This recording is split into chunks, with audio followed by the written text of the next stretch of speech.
¿Qué tal? Sean ustedes bienvenidos a la séptima sesión ya de nuestro curso, el libro del Éxodo.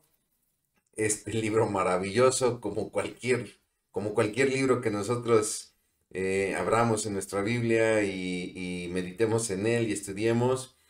Cada uno de ellos tiene un tesoro maravilloso porque cada uno de ellos, pues primeramente es palabra de Dios. Y al ser palabra de Dios, pues podemos conocer a Dios, conocer su voluntad. Y por qué no conocernos a nosotros mismos, porque muchas de las cosas que se han escrito para nuestra enseñanza han sido escritas, dice el apóstol, ¿no? Entonces, pues sean ustedes bienvenidos a esta séptima sesión, donde seguimos con la historia del pueblo de Israel, un pueblo que ha sido conformado desde las entrañas, si me permite usted la expresión, del libro de Génesis, y que ahora es liberado de una esclavitud en Egipto, es llevado hacia la tierra prometida y pues prácticamente el libro de Éxodo es un poquito el estudio de este proceso. Para dar inicio a esta clase me voy a permitir el hacer una oración y poner este tiempo en manos de Dios. Si quieres que algo pase en tu vida, primero tiene que pasar en la oración y creo que es mi deseo y el deseo de todos ustedes, pues que esta clase sea de bendición y qué mejor que pedírselo al autor de la vida. Vamos a orar. Bendito Dios Padre, te damos muchas gracias Señor por este día, gracias por la oportunidad Padre que permites este tiempo, este espacio y estos recursos para, Señor, poder estudiar tu palabra, meditar en ella, Padre, y extraer de ella no solamente los datos, los hechos, Padre, Señor, sino también, Padre, los principios, Padre, Señor, los principios bíblicos, los principios espirituales que tú demandas de cada uno de nosotros. Te damos muchas gracias, Padre, porque hoy contamos con tu palabra, Señor, porque mucha gente, Padre, Señor, arriesgó su vida, Padre, Señor, para que hoy tuviésemos tu palabra, Dios. Te damos muchas gracias por esto. Te pedimos que hables a nuestros corazones a través de esta sesión, Padre, en el nombre precioso de Cristo Jesús. Amén. Bien, pues estamos entonces, como le decía, ya en lo que sería la séptima sesión de nuestro curso del libro de Éxodo. Estamos basándonos en el libro de Rafael Porter y de René Iraeta, Comprados por Dios, un libro editado por Ediciones Las Américas, que como le he venido diciendo, empatan muy bien estos estudios bíblicos con nuestras sesiones de la Escuela de Desarrollo Cristiano, al trabajar 12 capítulos, todos los libros que comentan libros de la Biblia, siempre Ediciones Las Américas publica estudios en 12 capítulos que empatan muy bien con las 12 sesiones que tenemos por curso en la Escuela de Desarrollo Cristiano. Y en esta ocasión es la oportunidad para la séptima sesión, lo que sería el estudio del séptimo capítulo de este libro, que el autor lo titula, o los autores lo titulan como un compromiso serio. Es importante que partamos desde la meditación de este compromiso serio. Hay un compromiso de parte del pueblo de Israel y se ve reflejado en un compromiso, o más bien nosotros nos vemos reflejados en un compromiso similar. Cuando nosotros hablamos de redención, este término redención que es muy usado en la Biblia, que es muy escuchado en las predicaciones cristianas, tenemos que recordar, tenemos que tener presente que no estamos hablando de que sea un término que haya surgido en un lenguaje comercial, ¿no? En un lenguaje, si me permite usted la expresión, mercantil, transaccional, económico, ¿no? Tenía que ver con una situación que era muy común en la época, que era precisamente el del manejo de los esclavos, el de la esclavitud. Y nosotros podemos ver en libros de historia, en la Biblia misma, cómo se manejaba la situación de la administración de los esclavos, ¿no? Vamos a ver con la llegada de la ley de manos de Moisés, la ley de Dios por mano de Moisés, que Dios va a regular muchas de las situaciones en cuanto a la esclavitud, pero es en esta área donde tiene su origen el término de la redención. Y la redención nos habla de la compra de esclavos, ¿no?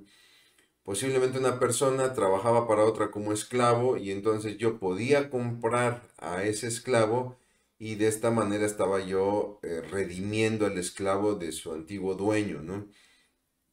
Esto se volvió muy significativo, por ejemplo, cuando muchos esclavos tenían amos que eran bastante severos, ¿no? Esclavos que eran maltratados y entonces personas observaban esta situación y los compraban para liberarlos de estos malos amos y entonces la redención tenía un valor muy especial, ¿no?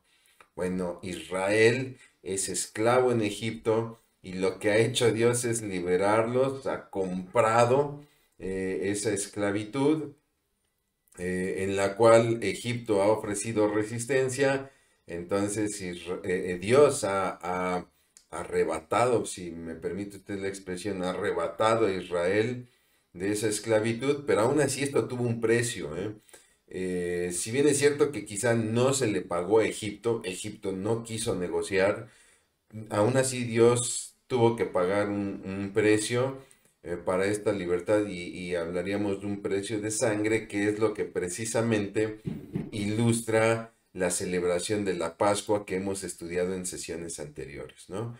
Entonces, Israel ha sido redimido por Dios, por lo tanto, ahora Israel le pertenece a Dios, ¿no?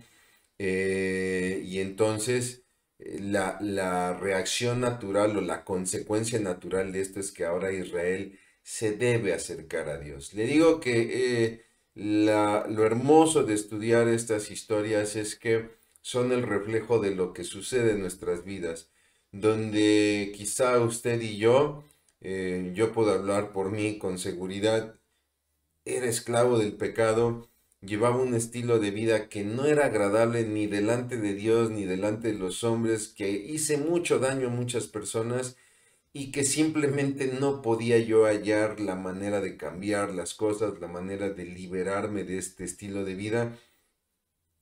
Y simplemente Dios, pues en su infinita misericordia, tuvo la bondad de liberarme de este tipo de vida, de este estilo de vida, de esta forma antigua de pensar. No quiero, por favor, no me malinterprete, no quiero venderme como el gran, el gran hombre bueno. No, no, no, al contrario, hubo muchas cosas que yo en lo personal hice muy mal, no solamente para con Dios, que ya era muy grave, ¿no? Sino para con otras personas que sé que afecté. Y, y Dios simplemente en su infinito amor me rescató de esa situación y entonces eso crea en mí, y estoy seguro que muchos de ustedes me están entendiendo, ha creado en nosotros, número uno, un sentido de pertenencia, ¿no? Decía Pablo, ya no vivo yo, mas ahora Cristo vive en mí, ¿no? Entonces ahora sabemos que ya no nos pertenecemos a nosotros y que nuestra vida no consiste en estar persiguiendo nuestros deseos vanos, sino que ahora construimos nuestra vida en base a anhelos, pero anhelos donde ahora Dios está contemplado y donde también nosotros sabemos que Dios tiene propósitos y donde podemos empatar nuestros sueños y nuestros anhelos con los propósitos de Dios y no caminar en sueños o anhelos egoístas, ¿no? ¿Por qué?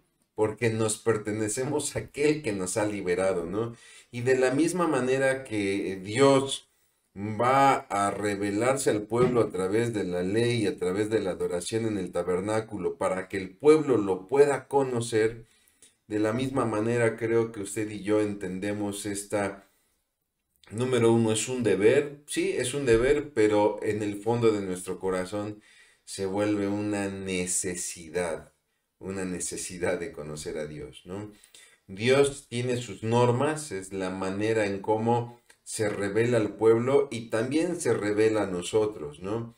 Se habla mucho de que es que ellos vivieron la era de la ley, nosotros la era de la gracia. Bueno, es que en la época de la ley también hubo gracia, como en la época de la gracia con Cristo Jesús también hay ley. Jesús mismo lo dijo, yo no vine a abrogar la ley, sino vine a hacerla efectiva, ¿no? Entonces, para todo aquel que quiera vivir bajo la autoridad de Dios, debe saber que Dios tiene sus normas y que nosotros somos quienes nos tenemos que ajustar a esas normas. Muchas veces cometemos el error. Yo le puedo confesar que muchas veces cometí el error o he cometido el error de querer ajustar a Dios a mi estilo de vida y entonces yo empiezo a establecer lo que Dios quiere.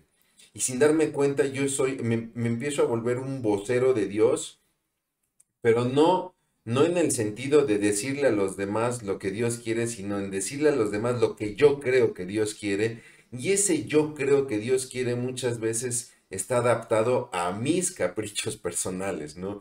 Pero tenemos que entender que si en verdad queremos vivir bajo la autoridad, la protección y la provisión de Dios, tenemos que caminar de acuerdo a las normas de Él.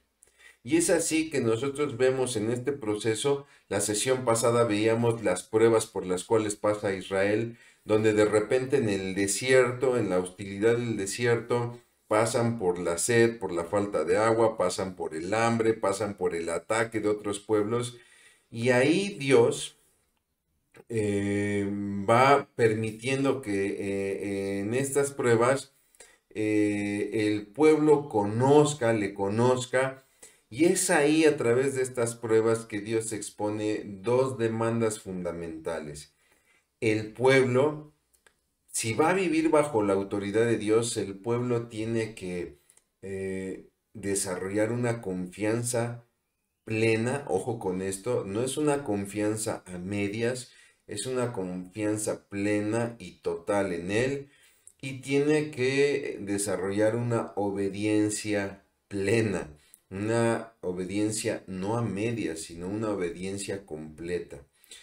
Si usted y yo queremos vivir bajo la autoridad, bajo la protección, bajo la provisión de Dios, nosotros tenemos de igual manera que vivir confiando plenamente en Dios. No importa las circunstancias, no importa si delante de nosotros hay un mar, si detrás de nosotros hay un ejército egipcio persiguiéndonos, no importa si ya llevamos 3 días de camino y no vemos agua, no importa si en la alacena ya no hay comida, no importa si de repente sufrimos el ataque de unos amalecitas, no importa, en todo tiempo sabemos que Dios tiene el control y que podemos confiar plenamente en Él y que si Dios nos dice arroja el trozo de madera al agua o golpea la peña, ¿no? O recoge del rocío que yo enviaré este maná,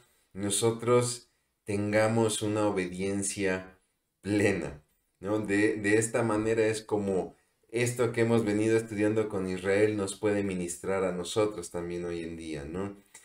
Nosotros podemos ver, si hacemos un panorama general del libro de Éxodo, lo podemos dividir de muchas maneras, pero una manera muy simple es en dos partes, ¿no? La primera de ellas, vemos la historia de Israel, la historia de su liberación, ¿no? Cómo es que Israel se vuelve un pueblo esclavo, un pueblo oprimido por el opresor Egipto, ¿no? Y cómo Dios lo saca de ahí. Y si hablamos de una segunda parte del libro, estaremos hablando la primera parte, los primeros 18 o 19 capítulos.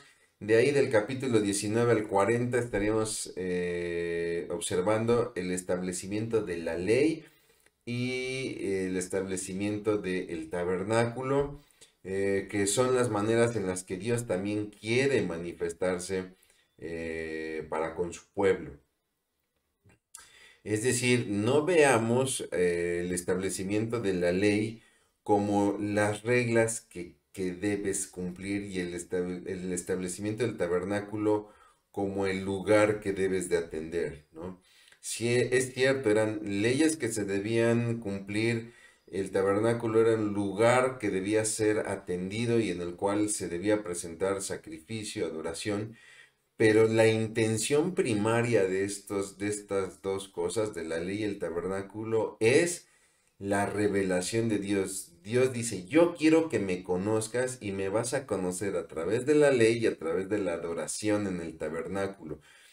¿Por qué? Porque es muy fácil extraviarse y de repente terminar amando más la ley o terminar amando, perdón, más al tabernáculo que al Dios de la ley y al Dios del tabernáculo.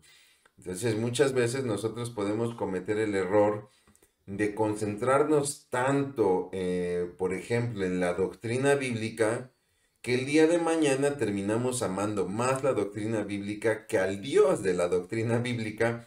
Y eso se vuelve peligroso porque usted y yo el día de mañana nos podemos volver unos fariseos donde observamos más la letra que el espíritu que vivifica esa letra, ¿no? Entonces, claro que el compromiso es serio. ¿Por qué? Porque Dios ha establecido su postura y lo hace a través de pactos. La Biblia nos habla de la relación que existe entre Dios y el hombre.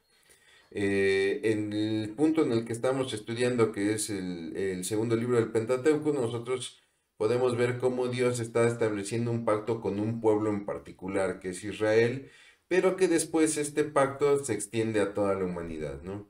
¿Qué es un pacto? Un pacto no es otra cosa sino un convenio donde hay un común acuerdo, aunque a veces el pacto puede presentarse de manera unilateral. Es decir, que las condiciones son impuestas por una de las partes, ¿no? Sin embargo, los dos tienen que llegar a un acuerdo. Hay veces que el pacto es bilateral, es decir, las dos partes ponen condiciones, pero cuando nosotros vemos los pactos bíblicos son unilaterales. Es una idea muy complicada en el siglo XXI por estas ideas de democracia, donde las acciones unilaterales son mal vistas, ¿no? ¿Por qué? Porque nos hablaría de una falta de democracia. Sin embargo, número uno, no olvidemos que en Dios las cosas no se rigen por democracia, sino por una teocracia. El que tiene el poder no es el pueblo, el que tiene el poder es Dios. ¿Por qué? Simplemente porque Él es Dios, porque Él es el creador de todo y todo le pertenece a Dios. Oye, pero pues es que, mira, la creación es mala. Bueno, la creación no es mala, la creación se ha corrompido porque el mayordomo de la creación, que es el hombre, ha fallado, ¿no? Pero eso no quiere decir que la creación sea mala. Discúlpeme, pero el día de hoy el sol sigue saliendo, ¿no? Seguimos teniendo aire, seguimos teniendo agua, seguimos teniendo vida y eso habla de la calidad de la creación de un creador que tiene todo el derecho. Cuando se daban batallas, por ejemplo, en las guerras, de repente era muy común que se hiciera un pacto con los pueblos dominados, ¿no? Pues vemos la muestra de un pacto unilateral, donde el conquistador establecía las normas del pacto y tenía todo su derecho. Ellos sabían, el conquistador, el pueblo conquistador, había vencido en la batalla, ¿no? Entonces, de la misma manera, Israel no venció a Egipto. Quien vence a Egipto es Dios, por lo tanto Dios tiene el pleno derecho de establecer las normas unilaterales del pacto. Y del mismo modo, Dios como creador del universo y como creador de nuestra vida, pero sobre todo como liberador de nuestros pecados, tiene todo el derecho para establecer las normas en estos pactos unilaterales. Sin embargo, esto es muy importante, Dios no nos obliga a cumplir el pacto, porque le repito, tiene que ser un convenio de común acuerdo. La diferencia es que yo no establezco las normas en una bilateralidad del pacto, ¿no? Sino que yo conozco las normas desde la unilateralidad de Dios y es así que yo decido si estoy de acuerdo o no.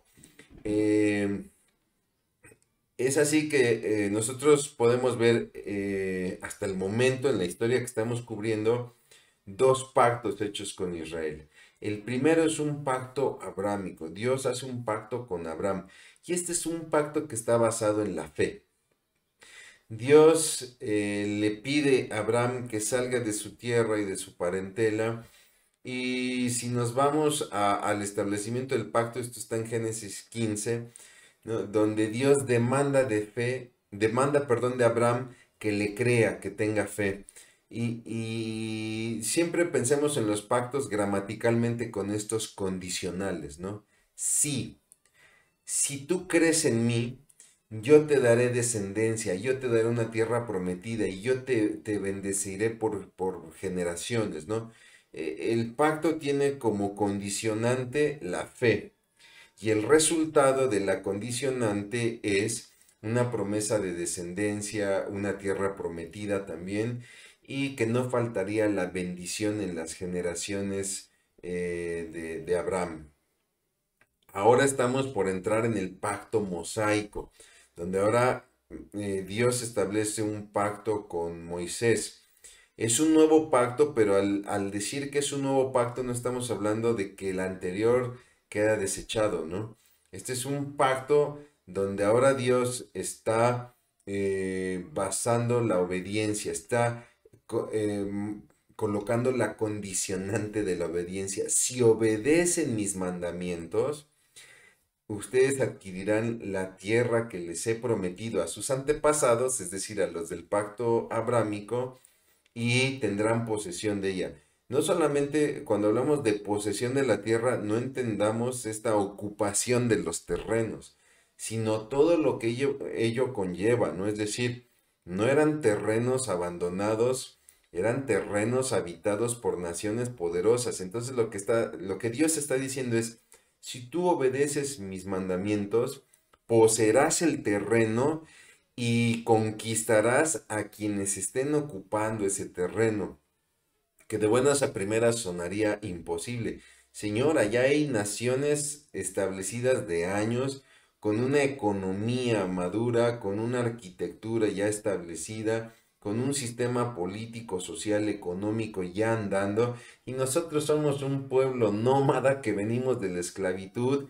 ¿Cómo nos vamos a enfrentar a ellos? Y lo que Dios te está diciendo es, mira, si tú obedeces mis mandamientos, tú vas a poseer esa tierra en la totalidad, ¿no? Entonces, como le decía, este pacto mosaico no es que llegue a sustituir el pacto abrámico, sino que en cierta manera, no me atrevo a decir que lo complementa, porque eso daría la idea de que el pacto abrámico tiene deficiencias, ¿no? No es que lo complemente, simplemente que se adapta a un pueblo que es muy diferente al pueblo de Abraham, ¿no? Es un pueblo que acaba de salir de una esclavitud que fácilmente puede heredar las prácticas de los egipcios y que Dios va a demandar una obediencia total de una ley donde quedará muy claro el estilo de vida que Dios quiere, ¿no? Entonces, el problema que se da con Israel es que cuando Israel desobedece, llega a desobedecer, pues va a padecer sufrimiento, ¿no? Sin embargo, es curioso porque aunque Israel desobedece y tiene que pagar la consecuencia de su desobediencia con sufrimiento, Dios nunca le quita la herencia. Mencionábamos la sesión pasada que Israel de repente duda porque no tiene agua, porque no tiene alimento, porque alguien le ha salido a la guerra, duda. Y le decía yo, el problema no es que dude, el problema es cómo manifiesta la duda, cómo externa la duda con murmuración, con ataque hacia Moisés, hacia Aarón, hacia el mismo Dios. Y Dios en su bendita misericordia le contesta al pueblo concediendo lo que el pueblo demanda. El pueblo se queja porque no hay agua. Dios en dos ocasiones vimos cómo endulza las aguas de Mara y en otro provee las aguas en la peña de Oreb, ¿no? En Refidim, en la región de Refidim. Se quejaban por la comida y Dios responde con la provisión. Ese día de codornices y a partir de ahí todos los días con el descenso del maná por la mañana. Viene el ataque de los amalecitas y Dios concede la victoria por encima de los amalecitas. No deja de sorprendernos, discúlpeme usted este lapsus, No deja de sorprendernos la dureza del corazón del pueblo y sin embargo no deja de maravillarnos la respuesta amorosa de Dios, donde cualquiera de nosotros que hubiésemos liberado un pueblo y este pueblo se voltea contra nosotros, nosotros decimos normalmente la expresión, nos muerde la mano, ¿no? La mano que da de comer nos muerde la mano. Pues nosotros hubiéramos ya desaparecido ese pueblo, ¿no? Ese pueblo ingrato. Sin embargo, gracias a Dios, nosotros no somos Dios. Dios obra de una manera diferente y entonces Dios provee aunque empiece a establecer condiciones, ¿no? Sin embargo, aunque Israel caerá constantemente, es cierto, va a sufrir las consecuencias de esta falta de fe, de estas reacciones muy desatinadas de murmurar, de dividir, pero nunca, nunca, nunca va a perder la herencia, ¿no? Y es una manera en la que Dios trabaja también con nuestra salvación. Si usted ha rendido su vida al Señor y ha aceptado a Jesucristo como su Salvador, aunque usted tropezara en algún vicio con el que está peleando, en alguna situación en la que usted se dio y ha tropezado y ha pecado, desgraciadamente sí, tendrá que sufrir la consecuencia de ese tropiezo, pero usted no pierde la herencia de la salvación que es dada gracias a la fidelidad de Cristo Jesús. Bien, es entonces que tenemos que entender un poco acerca de las implicaciones de la ley. Vamos a ver que algunas características de la ley que será otorgada al pueblo tienen ciertas implicaciones. La ley no salva, porque le repito, Israel fue liberado de Egipto con un precio y el precio fue la sangre de los corderos que fueron sacrificados en esa Pascua, en la cual la sangre fue puesta en los dinteles, ¿no? Eso habla de un precio. Entonces, Israel no fue salvo por la ley que va a recibir de manos de Moisés. Él fue salvo anteriormente por la sangre. Dios decidió perdonar la vida de los primogénitos en aquellos hogares donde hubo el sacrificio de un cordero, ¿no? Que es la prefiguración de lo que vendrá después con Jesucristo en la cruz, ¿no? La ley no anula el pacto abrámico, le decía yo, usted puede checar la cita ahí en Gálatas 3, 17 y 18, donde Pablo precisamente hablando acerca del problema de estos judaizantes, de estos cristianos que querían establecer dentro del cristianismo, sí, Jesús salva, pero también la ley salva. Pablo empieza a hacer un análisis profundo acerca de precisamente la fe de Abraham y lo que establece Pablo es cierto, llegó la ley, pero la ley no llegó a quitar la condicionante de fe en el pacto abrámico, ¿no? Le pediría de favor que con calma vea estas citas, ¿no? La ley provee normas de conducta, es decir, la ley nos ayuda en nuestro proceso de santidad, ¿no? ¿Por qué? Porque la ley, como podemos ver ahí en el siguiente punto, revela la santidad de Dios. Tenemos que estar conscientes de algo, mi hermano, mi hermana. Dios es santo. Esto es muy importante. Le decía yo hace un momento, de repente nosotros decimos lo que creemos que es Dios, lo que creemos que es la voluntad de Dios, y sin darnos cuenta, muy desatinadamente empezamos a construirnos nuestro propio Dios, ¿no? Y muchas veces caemos en expresiones como, no, es que Dios es buena onda, ¿no? Jesús es buena onda, Chuchito es buena onda, ¿no? Y no tenemos que olvidar que Dios es Dios y Dios es santo, que demanda una obediencia completa, una confianza completa. ¿Por qué? ¿Por qué no me permite Dios una obediencia a medias o una confianza a medias? Porque Dios no es un Dios a medias. Mire, los que son padres me van a entender. De repente uno establece una norma con los hijos, ¿no? Tú estableces una norma. A ver, esto se va a hacer aquí en la casa, ¿no? Y si no lo hacen, no va a suceder esto. Lo que usted eh, le ha pasado, ¿no? Pero muchas veces terminamos cediendo, ¿no? ¿Por qué? Pues por algunas circunstancias que se dan con algún hijo en particular o qué sé yo, ¿no? Entonces, si lo analizamos, de repente somos padres muy estrictos y de repente apechugamos el corazón, como decimos, ¿no? Y eso pues en cierta manera hace que nuestra autoridad permee y tenemos una autoridad a medias. Dios no es así. Dios no es un Dios a medias y la ley me permite entender su santidad por completo. Y la Biblia nos llama a ser santos por cuanto Él es santo. Entonces la ley, en el punto anterior, la ley provee normas de conducta que nos permiten el caminar en la santidad que Dios merece. No es una santidad que Dios necesite. Dios no necesita tu santidad ni la mía. No, Dios merece nuestra santidad simplemente por la sencilla razón de que Él es perfectamente santo. La ley también revela el pecado del hombre. Si leemos ahí en Romanos, para ser específicos, el capítulo 3, en los versículos 19 y 20, Pablo le escribe a los romanos y está moviéndose en la tesis de que el hombre es pecador, que no hay ni siquiera uno justo y que pese a que Dios se ha revelado a través de la naturaleza y a través de sus santos hombres como los profetas, etcétera, el hombre sigue caminando en pecado y que la paga del pecado es la muerte, ¿no? Entonces, gracias a la ley, yo puedo conocer pues simplemente las áreas que no he logrado cubrir y si no cubro toda la ley, hay pecado en mí. Y la realidad es que la ley nos demuestra que es imposible cubrirla por completo, ¿no? La ley sirve como guía de madurez espiritual. Esto es algo que le da mucha riqueza a la ley, ¿no? En Gálatas nosotros podemos ver que también Pablo, le repito, al hablar sobre los judaizantes y sobre aquellos que atacaban su apostolado, Pablo les dice que tienen que observar que la ley es como este pedagogo, ¿no? Este personaje que era contratado para llevar a los hijos a la escuela, ¿no? Y mientras los llevaban a la escuela, ellos también servían como una especie de instructores, ¿no?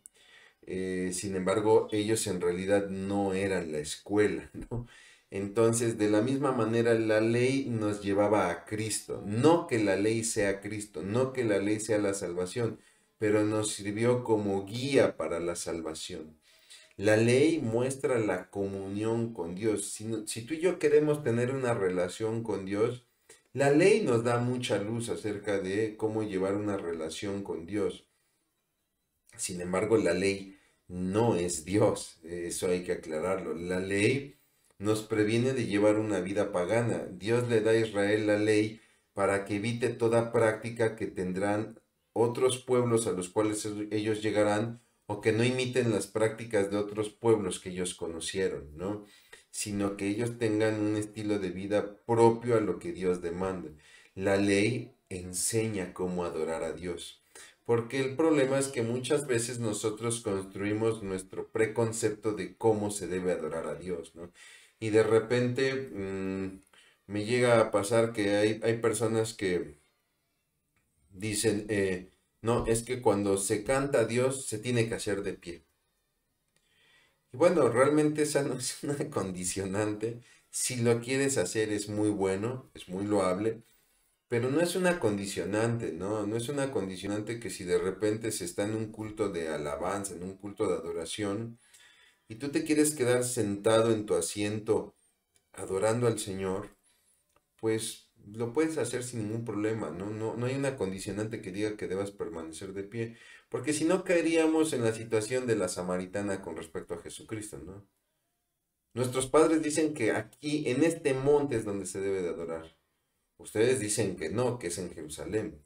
Y la respuesta de Jesús es muy linda porque Jesús le dice, mujer, es cierto te digo que no es ni en este monte ni en Jerusalén, sino que la hora viene y la hora es en que los verdaderos adoradores adorarán en espíritu y en verdad. No es el lugar, no es la manera, sino es el corazón.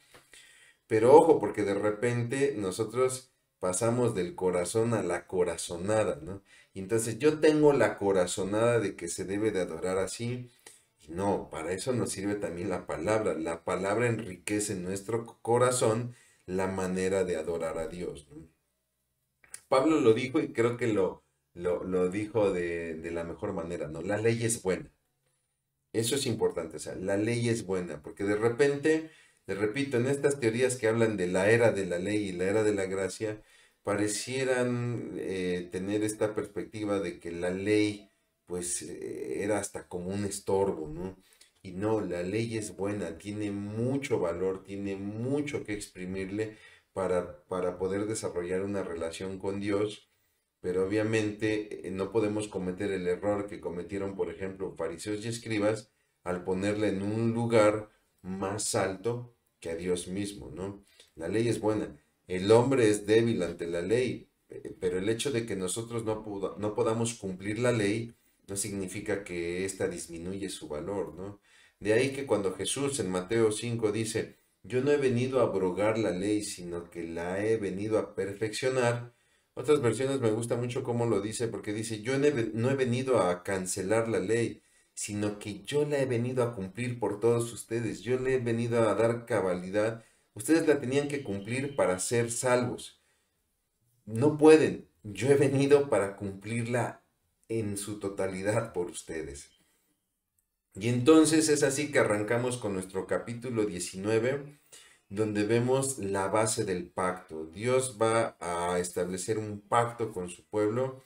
Nos dice ahí la palabra que se han cumplido 3 meses desde que Israel salió de Egipto y justamente, digamos que en el aniversario, el día en que salieron, exactamente a los 3 meses, están llegando a la región del Sinaí, ¿no? Y entonces Dios habla a Moisés y le dice, dile al pueblo de Israel, que lo que han visto que hice con los egipcios, ¿no? Y vemos un testimonio. Dios le está recordando al pueblo la victoria que él trajo, ¿no? Lo que hice a los egipcios. Vean lo que yo hice con los egipcios, ¿no? También vemos un testimonio de provisión, ¿no? Yo los traje aquí sobre alas de águila, o sea, qué difícil es mover a tanta gente por un desierto y sin embargo Dios dio todas las facilidades abriendo un mar, endulzando agua, descendiendo maná, brotando agua de una peña, trayendo la victoria sobre enemigos, es decir, prácticamente les facilitó el camino. La Biblia utiliza esta especie como de metáfora, ¿no? De llevarlos sobre alas, discúlpeme usted, no de guajolote, sino sobre alas de águila. Y esto nos habla de la gran provisión de Dios. No es una provisión como nosotros queremos, sino es la que nosotros necesitamos. Yo no le voy a mentir, ni como Iglesia Bíblica Torrefuerte queremos mentir hablando de un evangelio de prosperidad, donde Dios te va a dar, el Dios del oro y de la plata te va a dar el oro y la plata. No, no funciona así, ¿no? Y mucho menos les queremos torcer el brazo. Como Dios es el Dios del oro y de la plata, danos tu oro y tu plata para que te demos, para que Dios te dé más oro y más plata. No, no es así, esa no es la esencia del Evangelio. Lo que la palabra de Dios nos enseña es que Dios tiene cubiertas todas nuestras necesidades y lo hará con oro y con plata o sin oro y sin plata, si lo hará con madera, no lo sé, con piedras, no lo sé, pero Dios va siempre a tener cubierta nuestras necesidades, ¿no? Y lo va a hacer de la mejor manera. Y la mejor manera de Dios no siempre es la mejor manera que nosotros esperamos, ¿no? Eso creo que tenemos que hacer mucha conciencia. También habla del el testimonio de la relación que Dios quiere tener con Israel, ¿no? Porque dice, recuérdales lo que vieron que hice a los egipcios y cómo yo los traje aquí sobre alas de águila y los traje para mí, los traje hacia mí, ¿no? Y esto es algo que continúa hoy en día. Uno de los atributos de Dios es que Dios es real, Dios existe, no es un invento como decían los psicólogos del siglo XX, es que los pueblos tienden a inventarse un Dios porque tienen una necesidad de buscar algo más allá de ellos mismos. No, Dios es real, Dios existe, perdón. Tendríamos que desarrollar aquí toda una clase de apologética para confrontar estos argumentos, pero partimos de que Dios es real, pero también Dios es relacional. porque hubo muchos científicos, sobre todo en el siglo XVIII, que sí aceptaban que Dios es real, pero que Dios era un Dios que ya no participaba de su creación. Él había hecho la creación, pero ya no participaba en la creación. Esto se conoce como un pietismo, ¿no?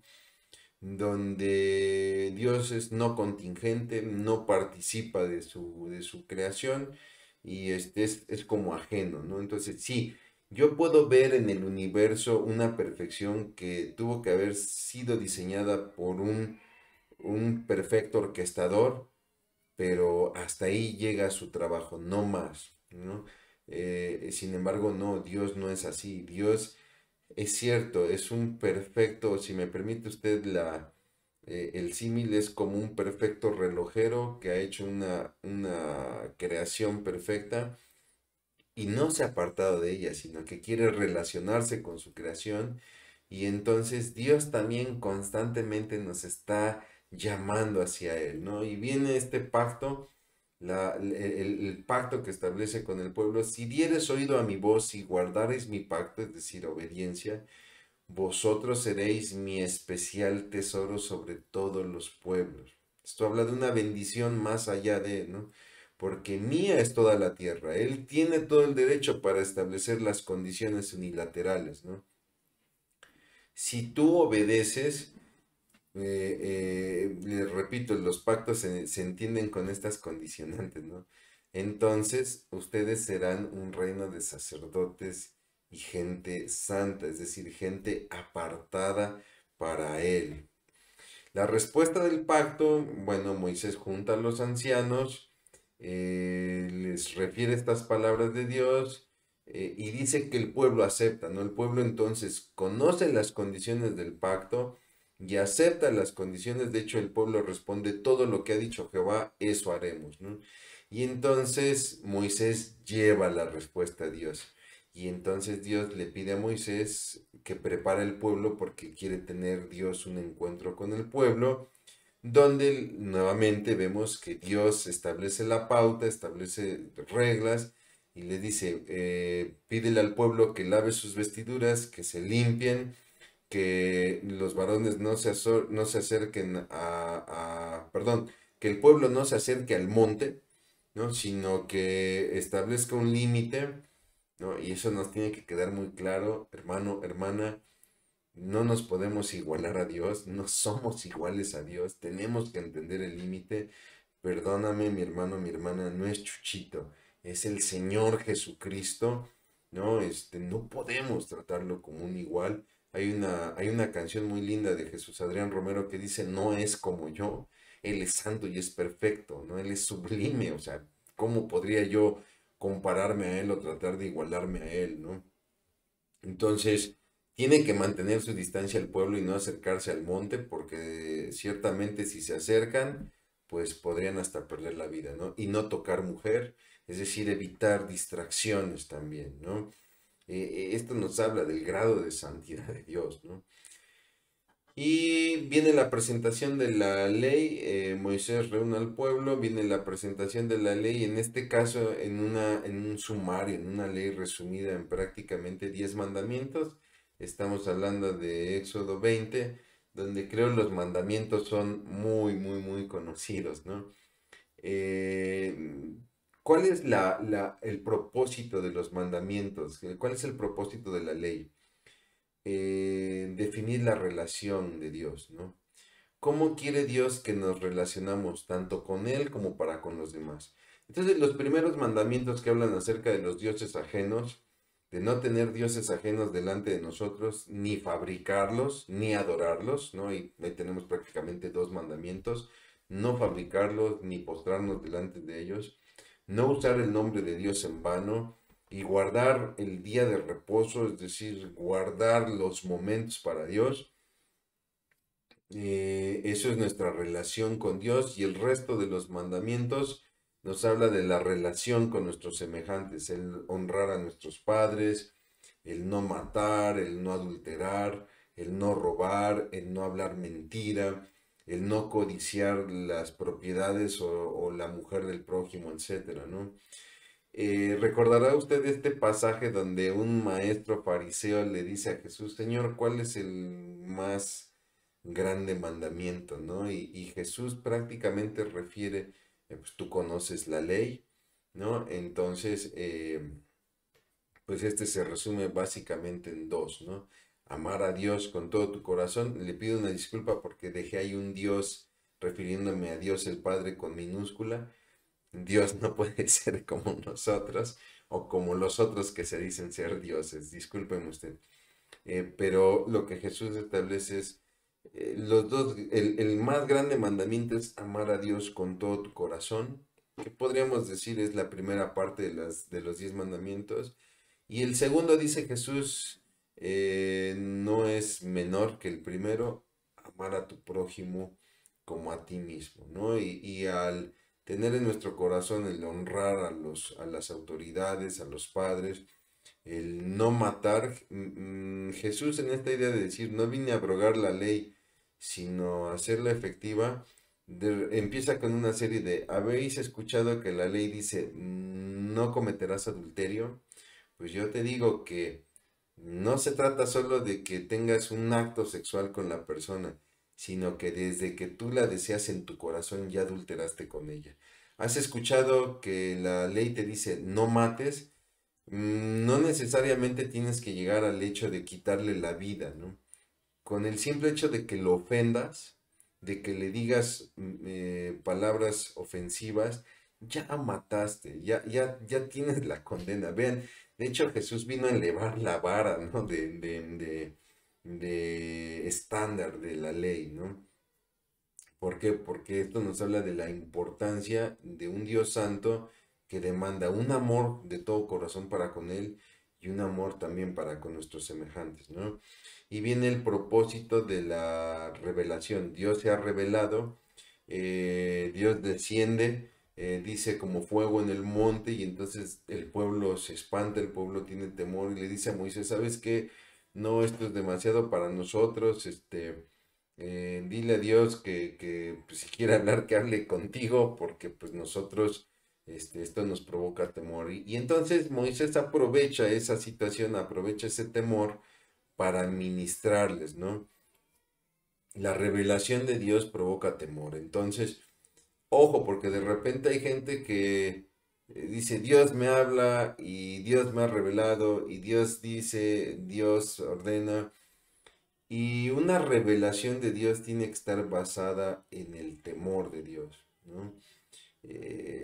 Yo le diría, ¿qué mayor revelación que su palabra? Yo no me atrevería a decir, hermano, hermana, en este momento Dios me está revelando que alguien me está viendo y tiene problemas. A ti te digo que Dios ha resuelto el problema. No, todos tenemos problemas y todos hallamos la solución de nuestros problemas en el refugio de Dios a través de su palabra, a través de la oración, ¿no?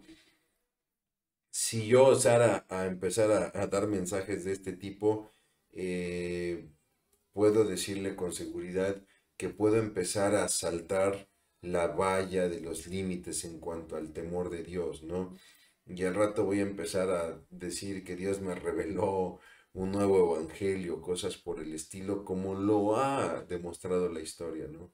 No, la revelación de Dios es provocada desde el temor de Dios y nosotros no debemos de usar el temor para condenar a la gente, sino ministrar desde el temor de Dios, ¿no? ¿Por qué? Porque el temor de Dios es la base que juega a nuestro favor para no pecar. Me gusta mucho cómo lo dice Proverbios, ¿no? En el temor de Jehová está el principio de la sabiduría, ¿no? Y la sabiduría es las decisiones correctas que glorifican a Dios, entre ellas, pues obviamente el no pecar, ¿no?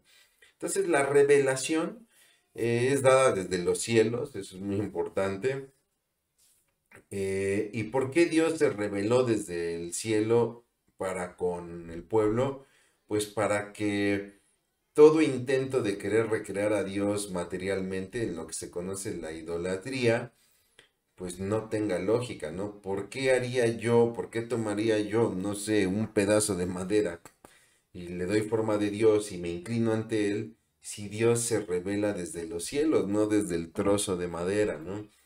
Recordará usted el bautismo de Jesús, dice que se oyó una voz del cielo que dijo, este es mi hijo amado en el cual tengo contentamiento. Esa voz desde el cielo es testimonio suficiente para entender que ese hombre, ese hijo del carpintero que estaba siendo bautizado, tenía el respaldo de Dios, ¿no? Entonces, no hay lugar, y tiene sentido cuando Dios dice, no hagan conmigo, no hagan de mí, ni compitan contra mí haciendo otros dioses, ¿no? Mucha gente dice, no, es que mira, no es que adoremos este trozo, sino lo que representa este trozo, pero lo que dice el pasaje es, no hagan de mí dioses de plata y de oro, o sea, no me repliquen en algo que no tiene vida porque yo soy Dios, yo soy el del que todas las cosas emanan, ¿no? Y entonces vemos también para cerrar este pasaje con las condiciones del altar. Le dice a Moisés que si van a hacer altar, que no sea con piedra labrada, es decir, que sea sencillo. ¿Para qué? Para evitar después hacer grandes altares y que la gente termine adorando más al altar que al Dios del altar, ¿no? Lo vemos muchas veces en que de repente se construyen templos y la gente termina adorando más al templo que al Dios se supone representa ese templo, ¿no? También Dios pide que la vestidura y las escalinatas no permitan que se vea la desnudez de la persona, sobre todo para evitar distracciones, ¿no? Y esto nos habla de tener una adoración dirigida a Dios sin ningún tipo de distracciones. Para terminar, mis hermanos, ¿qué enseñanzas nos deja esta sesión número 7? Todo lo que Jehová ha dicho, eso haremos. Esa es la respuesta de Israel. Valdría la pena preguntarnos si la respuesta de Israel fue tibia o en verdad fue honesta, ¿no? Llévele usted a su vida, hermano. Cuando Dios exige algo o le pide algo, o cuando Dios le llama algo, ¿cómo le responde usted? ¿Ha dado usted respuestas tibias? Sí, Señor, yo contigo hasta el final. Y ni siquiera llegó al comienzo, ¿no? ¿Cómo responde usted a Dios? Vimos que Dios determina en la ley ser el primero. Dios es el primero en todo, ¿no? Y lo muestra a través de la ley. Entonces, el problema es que los fariseos terminaron amando más a la ley que a Dios. Usted, mi hermano, mi hermana, en su caminar cristiano, ¿en verdad ama a Dios sobre todas las cosas? ¿O ama más su desempeño cristiano? ¿Ama más el ministerio que usted realiza que el Dios de ese ministerio?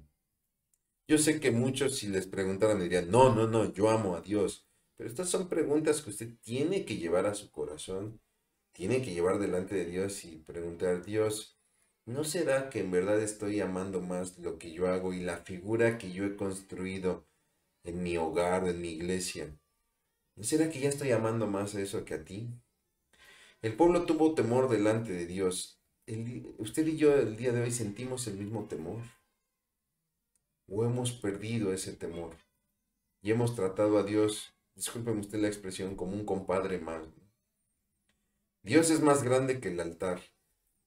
¿Puede detectar usted en su vida altares que han rebasado el lugar de Dios?